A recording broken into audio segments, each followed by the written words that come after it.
Assalamualaikum warahmatullahi wabarakatuh.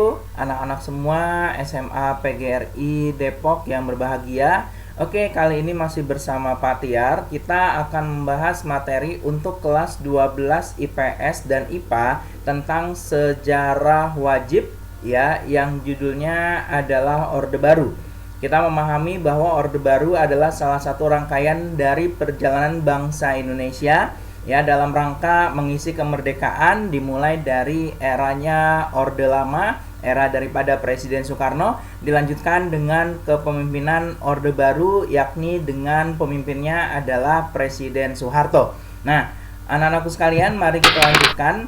Baik, judul kita kali ini ya, Indonesia pada masa Orde Baru, yang kita mulai periodenya dari tahun 1966 sampai dengan 1998 yang ditandai nanti dengan era reformasi.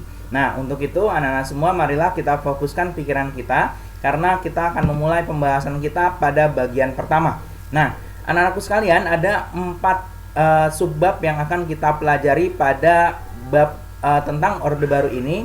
Yang pertama, kita fokuskan pada masa transisi, lalu nanti kita lanjutkan pada materi stabilisasi politik dan rehabilitasi ekonomi. Yang berikutnya adalah tentang integrasi Timur Timur, salah satu provinsi yang pernah menjadi bagian dari Republik Indonesia. Dan yang berikutnya, yang D, adalah dampak pemerintahan Orde Baru yang telah terjadi pada masa dahulu. Nah, anak-anak semua, mari kita mulai ceritanya ya, pembahasan kita dari masa transisi. Nah, seperti yang kita lihat pada gambar ya, pada ilustrasi di sini adalah spanduk yang tulisannya rakyat menuntut pembubaran PKI atau Partai Komunis Indonesia. Nah, ada 3 hal yang kemudian kita sebut sebagai periode masa transisi. Yang pertama adalah aksi Tritura 3 tuntutan rakyat, dan setelah itu keluarlah surat perintah 11 Maret. Dan setelah itu terjadilah keadaan yang disebut dengan dualisme kepemimpinan nasional. Secara sosiologi berarti ada di sini konflik in group dalam pemerintahan Indonesia saat itu. Nah, anak-anak semua, mari kita bahas beberapa hal. Yang pertama adalah tentang aksi Tritura atau yang disebut sebagai 3 tuntutan rakyat. Nah, pada saat itu terjadilah demo besar-besaran yang memang nanti terulang kembali pada masa Orde Baru. Nah, namun latar belakang Orde Baru terjadi memang yang pertama adalah peristiwa gerakan 30 September yang memang kemudian menurut Bung Karno akan mengubah sejarah bangsa kita mundur sekitar 30 tahunan. Nah, itu berarti luar biasa memang anak-anak semua, di mana peristiwa G30S PKI di sini merupakan peluang ya bagi Jenderal Soeharto saat itu untuk menduduki kursi kepemimpinan nasional dan berhasil mensuksesi ya pemerintahan Soekarno. Lalu terjadilah krisis ekonomi juga, di mana inflasi pada masa era Soekarno saat itu mencapai 600%, ini luar biasa. Ya, lalu terjadi pula krisis politik, ketidakpercayaan rakyat kepada pemerintah karena salah satunya adalah peristiwa gerakan 30 September. Nah, di sini massa yang memang merupakan aktor-aktor politik pada saat itu ya adalah memang dari kesatuan-kesatuan aksi ya, misalkan adalah Kesatuan Aksi Mahasiswa Indonesia ya, nanti ada KAPI, ada KPPI ya, ada KASI, dan memang mereka tergabung dalam Front Pancasila. Nah, ini mereka bersama masyarakat tentu mengadakan demonstrasi yang memang nanti menuntut ya 3 hal yang kemudian diberi nama sebagai Tritura atau 3 tuntutan rakyat. Yang pertama adalah pembubaran PKI beserta ormas-ormasnya. Yang kedua, pembersihan kabinet Dwikora dari unsur-unsur G30S PKI. Yang ketiga adalah penurunan harga-harga kebutuhan pokok ya, dalam hal ini tentu perbaikan ekonomi diminta oleh rakyat kita. Nah, itu dia anak-anak sekalian yang menjadi latar belakang, aktor, dan isi daripada 3 tuntutan rakyat. Dan ini memang demonstrasinya terjadi secara besar-besaran. Nah, kita lihat di sini kronologinya. Yang pertama adalah demonstrasi pertama, gerakan mahasiswa, itu terjadi pada 8 Januari 1966 di Gedung Sekretariat Negara. Dan pada tanggal 12 Januari 66, kelompok pemuda dan mahasiswa yang tergabung dalam Front Pancasila itu melaksanakan demonstrasi di depan gedung DPR gotong royong. Yang berikutnya ada anak-anak semua, pada tanggal 24 Februari 1966, seorang mahasiswa kedokteran Fakultas Kedokteran Universitas Indonesia, nah ini cukup terkenal namanya, yakni Arif Rahman Hakim, itu dia tertembak saat sedang berdemonstrasi di depan Istana Negara. Maka saat itu situasi demonstrasi semakin panas dan besoknya Presiden Soekarno tetap tidak bergeming. Maka tanggal 25 Februari 1966 Presiden Soekarno membubarkan KAMI. Nah, ini dia anak-anak semua ya, salah satu hari yang cukup dramatis adalah demonstrasi sampai menghasilkan korban jiwa seorang mahasiswa. Nah, ini tentu makin membuat massa marah. Lalu tidak lama kemudian ya, ada satu peristiwa penting yang tidak kalah menarik untuk disimak, yang kemudian sekarang masih menjadi kontroversi sejarah, namun sulit ditelisik karena memang saksi-saksinya sudah meninggal dunia semua. Untuk itu maka penyelidikan atas hal ini memang cenderung sulit untuk dilakukan. Nah, anak-anak semua, yang pertama adalah latar belakangnya di sini tadi sudah aksi demonstrasi menentang pemerintah itu dalam era demokrasi terpimpin semakin meningkat ya. Lalu juga Presiden Soekarno merasa keamanan dirinya terancam dan Presiden merasa perlu memulihkan kewibawaan pemerintah beserta dirinya dan keluarganya.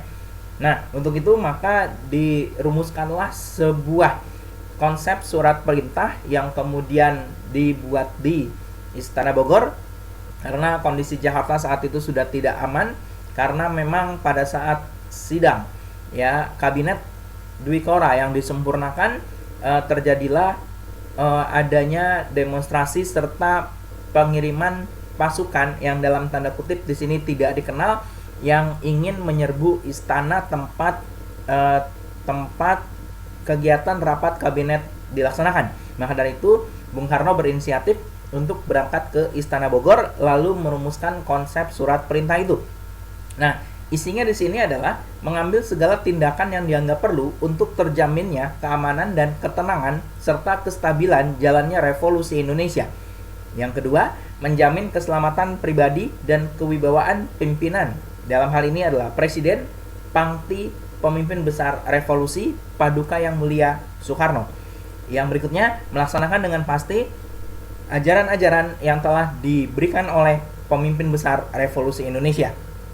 Nah, yang berikutnya, anak-anak semua, dampak daripada hal tersebut adalah ketika memang surat ini ditujukan kepada Menpang AD saat itu, Menteri Panglima Angkatan Darat Jenderal Soeharto, maka Soeharto langsung mengemban surat tersebut dan mengambil beberapa tindakan-tindakan yang mungkin saat itu ada pertentangan-pertentangan dengan Presiden Soekarno ya.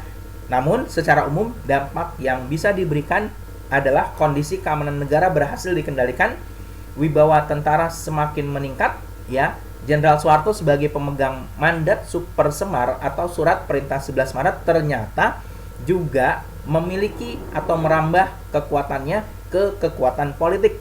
Dalam hal ini yang benar-benar dihapuskan oleh Presiden Soeharto yang kemudian jadi pimpinan Orde Baru, dan pada saat itu dia sebagai pemegang Super Semar menghapus Partai Komunis Indonesia dan memburu tokoh serta simpatisannya.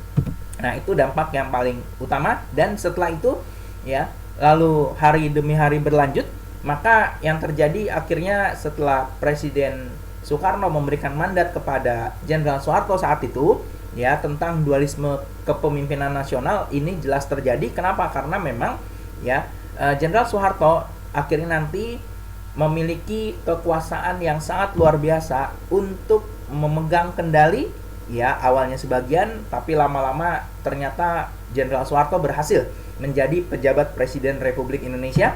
Nah, terjadilah dualisme kepemimpinan nasional. Kenapa? Karena memang di sini ada dua landasan hukum. Yang pertama adalah ketetapan nomor 14 MPRS 1966 menyatakan apabila Presiden berhalangan, kedudukannya digantikan oleh pemegang mandat Super Semar. Padahal berdasarkan keputusan atau ketetapan MPRS nomor 13 MPRS 1966, MPR memberikan tugas kepada pengemban mandat Super Semar untuk membentuk kabinet Ampera. Ya, di sini amanat penderitaan rakyat, ya, istilah yang dicetuskan oleh Presiden Soekarno. Nah, untuk itu anak-anak semua, inilah terjadi dualisme kepemimpinan nasional di mana nanti Jenderal Soeharto berhasil masuk ke dalam struktur kabinet dan kemudian dia bisa membentuk kabinet yang memang diinginkan. Nah, dampak daripada dualisme kepemimpinan nasional ini berarti yang tadi sudah Pak Tiar bahas, yang pertama adalah Soeharto turut serta menentukan nama-nama menteri yang mengisi pos jabatan di kabinet Ampera. Yang kedua, Presiden Soekarno berkedudukan sebagai pemimpin kabinet, sedangkan ya Jenderal Soeharto bertindak sebagai pelaksana pemerintahan. Nah, ini berarti sudah mulai terjadilah dualisme. Berarti bisa dikatakan ada dua, tanda kutip, ada dua matahari dalam satu bumi. Dan gitu ya. Lalu popularitas Presiden Soekarno semakin merosot dikarenakan G30 SPKI dan Presiden Soekarno menolak membubarkan PKI. Dan akhirnya dari akar rumput ya sampai ke atas muncullah tuntutan agar Presiden Soekarno mengundurkan diri dari jabatannya sebagai mandataris MPRS saat itu. Nah, ini dia dampak daripada dualisme kepemimpinan nasional. Maka dari itu, kronologi pengunduran diri Presiden Soekarno tentu akibat dari MPRS yang kemudian mengadakan permintaan agar Presiden Soekarno melihat kembali atau mengevaluasi ya kenapa peristiwa G30S terjadi. Dan kita lihat di sini pada Juni 1966 Presiden Soekarno menyampaikan pidato pertanggungjawabannya yang kemudian namanya adalah pidato Nawaksara atau yang disingkat oleh beliau Nawaksara. 20 Juni hingga 5 Juli 1966 melalui ketetapan nomor 5 MPRS 1966, MPRS pun meminta Presiden Soekarno melengkapi isi pidato Nawaksara. Lalu diberikanlah pertanggungjawaban tambahan tersebut yang namanya adalah pelengkap Nawaksara. Namun di sini lanjutannya adalah 9 Februari 1967 DPR GR mengajukan resolusi dan memorandum kepada MPRS agar mengadakan sidang istimewa untuk mengatasi situasi politik yang memanas. Maka dari itu di sini MPRS dan DPR GR pun sudah nggak sabaran ya sepertinya dengan keadaan yang terjadi. Maka di sini adalah yang diketuai oleh MPRS yakni Jenderal Nasution. Ya, Jenderal Nasution sebagai pimpinan MPRS ya meminta agar memang Presiden Soekarno menyerahkan jabatannya ya kepada Letjen atau Jenderal Soeharto ya sebelum sidang umum MPRS dilaksanakan. Nah, akhirnya di sini pada 22 Februari 67 Presiden Soekarno secara resmi mengundurkan diri dari posisinya sebagai Presiden Republik Indonesia. Dan kemudian 12 Maret 1967 Soeharto diangkat sebagai pejabat Presiden Republik Indonesia oleh MPR sementara yang diketuai oleh Jenderal Abdul Haris Nasution. Nah, selanjutnya di sini Soeharto resmi dilantik sebagai Presiden Republik Indonesia pada tanggal 27 Maret 1968. Nah, pada tanggal inilah tonggak dimulai Orde Baru. Nah, inilah dia anak-anak semua tentang bagaimana kronologi kejatuhan Orde Lama ya yang dipimpin oleh Presiden Soekarno saat itu ya kemudian beralihlah kepada pemegang Super Semar Jenderal Soeharto. Nah, anak-anak semua, bagian pertama dari keterangan ini ya sudah Pak Tiar sampaikan. Nanti akan dilanjutkan pada bagian yang kedua tentang bagaimana pemerintahan Republik Indonesia di bawah Presiden Soeharto mengembalikan kepercayaan dunia internasional dan kepercayaan warganya ya warga Indonesia dari segi politik, ekonomi, sosial, budaya dan seterusnya.